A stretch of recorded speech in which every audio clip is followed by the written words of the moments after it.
It's time for CityBeat, your source for all the latest news on the city of Thompson, only on 610 CHTM. Hello and welcome to CityBeat. I'm your host, Jaret Schneider, and joining me once again is Mayor Tim Johnston. So good morning, Mayor Johnston. Good morning. So before we get into the questions here, a bit of a busy week in Thompson, so I'll let you run down things from the past little bit and the past week. Well, a couple events to update in terms of opportunities we had to meet over the last week. On Thursday, the City of Thompson Mayor and Council and Administration met with the School District of Mystery Lake trustees and their administration in what we do on a quarterly basis, and that's a liaison meeting, just to update each other on some of the initiatives we're taking. One of the discussion topics, obviously, at that meeting was the most recent grant in lieu and the opportunity to do infrastructure improvements through the new infrastructure fund. So I'm looking forward to seeing some of those activities, capital projects take place this summer. So we continue to have a very positive working relationship with the trustees under Chairperson Ashton and the administration. So that's positive. The weekend was great. I hope people got out and had an opportunity to enjoy the absolutely tremendous weather. I had a chance to get to Mystery Mountain on Sunday, and it was great to see the number of people out being active, and I know a number of other events were taking place throughout the community. Just want to acknowledge and thank the Norman North Stars for another great season. I know that they had a tough weekend last weekend in terms of their opponents, but the team and the volunteers and management need to be thanked for another great year of hockey entertainment, and the players for being ambassadors for this community. So I do want to acknowledge that. In terms of one other thing I want to point out is that the City of Thompson has issued a couple public service announcements over the last week. The first had to do with the odor issue that we're having in the Eastwood area, and we continue to work on resolving that. Again, it's an issue of very old infrastructure that we know we're going to be replacing, but we are doing everything we can to try and mediate the odors, and we've had some success over the last few days in terms of getting the plant operating the way it should.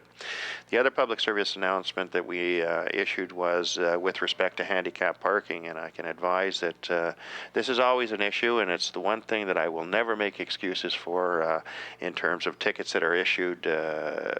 We ask the public to respect handicap parking, and as of May 1st, the fine will be doubled for handicap parking to $272, and so we're giving people the notice now.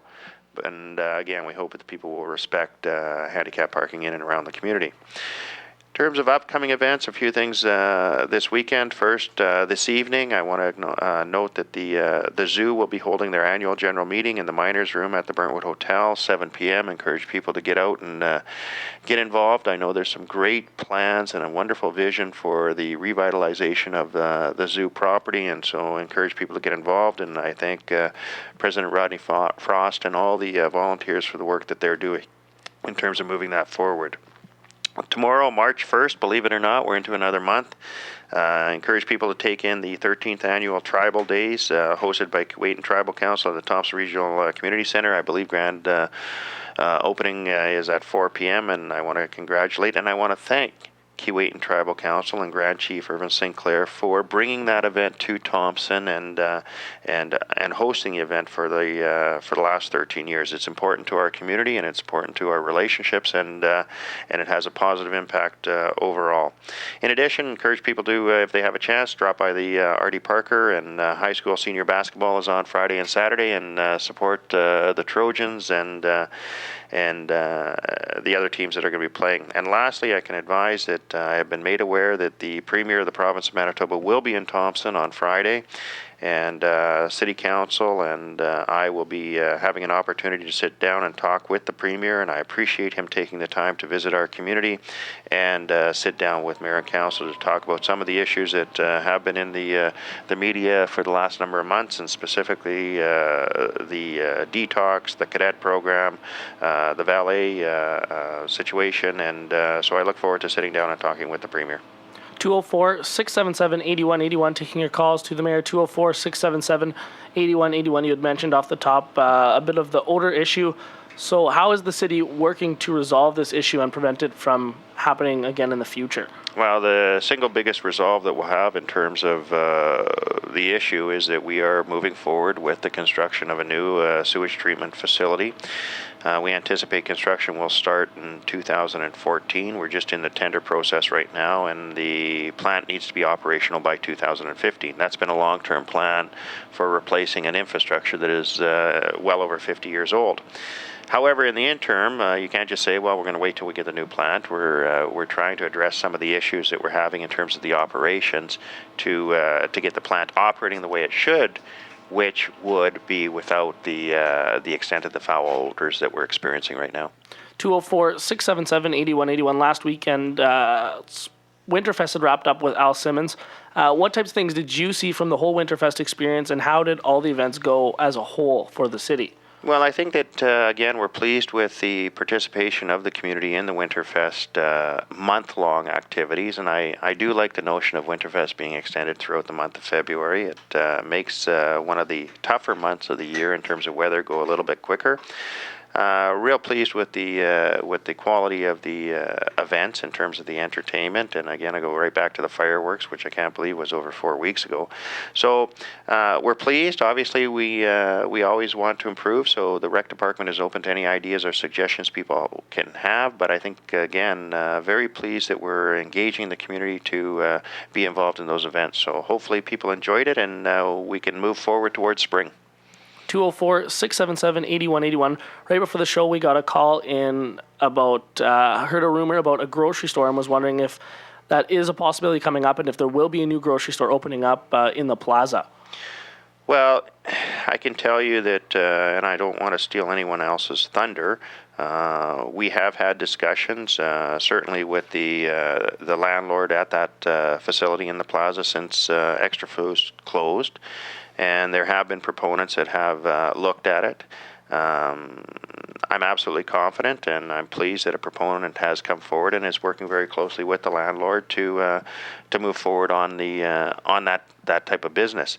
I can tell you, and I think it's up to the proponents and the landlord to make any official announcements, but I can tell you that we continue to work with investment potential, and I think over the next month or two, you're going to see a number of announcements with respect to new services that will be provided in this community, some replacing previous and some new. 204-677-8181. Now, with Winterfest wrapping up, we now have Springfest that will be coming up on March 9th. And would you know what are some of the plans the city has in mind for that event and to prepare for that event coming up? Well, there's a number of things that are being proposed for it, and I encourage people to contact the Recreation Department to get some of the specific details. But on March 9th, there is going to be live entertainment. Going to be held, I believe, at the Electman Theatre, so encourage people to contact the rec department. Tickets are available for that evening. Wide variety of different types of entertainment, but it should be a lively and enjoyable evening. 204-677-8181. The city had blocked off Cree Road right in front of the station here for a couple of days ago for the whole day for a water main break. Obviously, these things happen, and we're most likely to see more of them in the future. So what plans does the city have for these and to handle them in the near future? Well, we're getting into that season, and I think it may surprise many of the listeners to hear that we'll experience larger than normal water breaks when the weather starts to warm up. And it's a bit of the thawing process, I guess, but it's a reality that we've been challenged over the last week or two with the warming weather to see a number of water breaks and a number of freezing or frozen pipes. Certainly the Cree Road was a major break. We had a couple other ones that were major breaks as well, and we do have the resources. We try to get to those major breaks as soon as possible. We prioritize them and ensure that we deal with the most significant as soon as we can. So that break was fixed fairly quickly. I think we had to let it run for a day while we were addressing some of the other issues. But we do have crews that work during the day, and we have an afternoon crew as well. And I know that there were some concerns about some of the work being done at night and the noise. But we need to address the situations when they happen in best possible manner. So we know we're going to be challenged over probably the next few weeks as the weather's warming with water breaks. I ask for people's patience as well as ensuring that they use caution in and around the excavation sites and the construction zones. Absolutely. 204-677-8181. You'd mentioned off the beginning there was the increase for the penalty for parking at handicap spots. And with the release just coming out today, how come the city is raising this by over $130, and was it happening way too much in the past?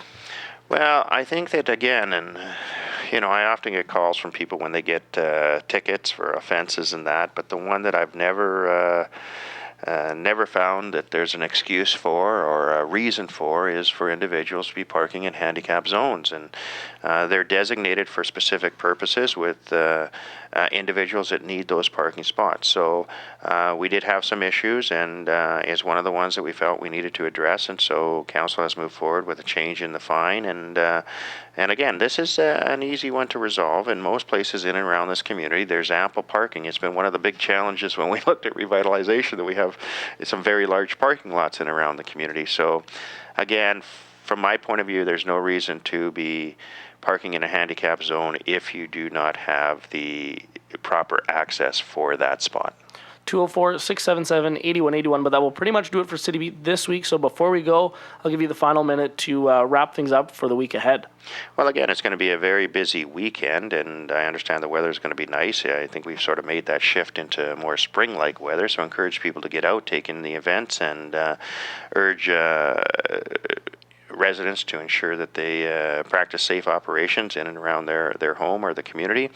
But I wish the best for people to get out and enjoy the weather that looks like it's going to be very nice over the next few days. And that will do it for CityBeat this week. Make sure to tune in every Thursday at 11:30 for another edition.